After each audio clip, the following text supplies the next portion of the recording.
নদিয়ার ভারত বাংলাদেশ সীমান্তবর্তী মাঝদিয়া শিবনিবাসে 103 নম্বর বুথে শুরু এনুমারেশন ফর্ম দেওয়ার কাজ।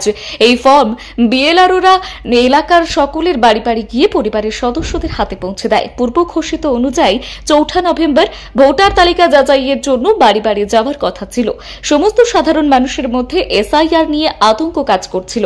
পাড়ায় পাড়ায় প্রতিটি সাইবার ক্যাফেতে 2002 সালের ভোটার তালিকা তোলার জন্য দীর্ঘ লাইন পড়েছে বেশ কদিন ধরেই। মুখে না বললেও সাধারণ মানুষের মনে যে এসআইআর আতঙ্ক বাসা বেঁধেছে তা কিন্তু তাদের শারীরিক ভাষাতেই স্পষ্ট। বিশেষ করে ওপার বাংলা থেকে আসা ভারতে বসবাসকারী সমস্ত মানুষ এখন আতঙ্কিত। রাজ্যের শাসক দল তৃণমূল কংগ্রেসও যদি এলাকায় এলাকায় গিয়ে সাধারণ মানুষকে আশ্বস্ত করেছে, তবুও ভয় ভীতি এবং সংখ্যা কাজ করছে তাদের মনে। সোশ্যাল মিডিয়া এখন গুজব রটেছে, একের পর এক সীমান্ত খালি হয়ে যাচ্ছে। তার ভিন্ন চিত্র দেখা গেল নদিয়ার কৃষ্ণগঞ্জ এলাকায়। কৃষ্ণগঞ্জ সীমান্তবর্তী এলাকায় এখনো পর্যন্ত সীমান্ত থেকে কোনো পরিবার পালিয়ে যাওয়ার খবর পাওয়া যায়নি।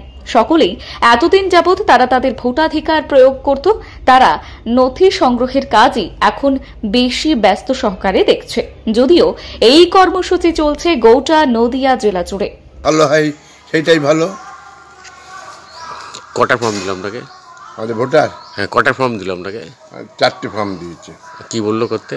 বললে যার মানে 2000 সালের ভোটের মেয়েদের নেই, ছেলের নেই, তাদের এখানে লিখতে হবে। আর আমাদের দুজনার এই পাশে এটা লিখতে হবে,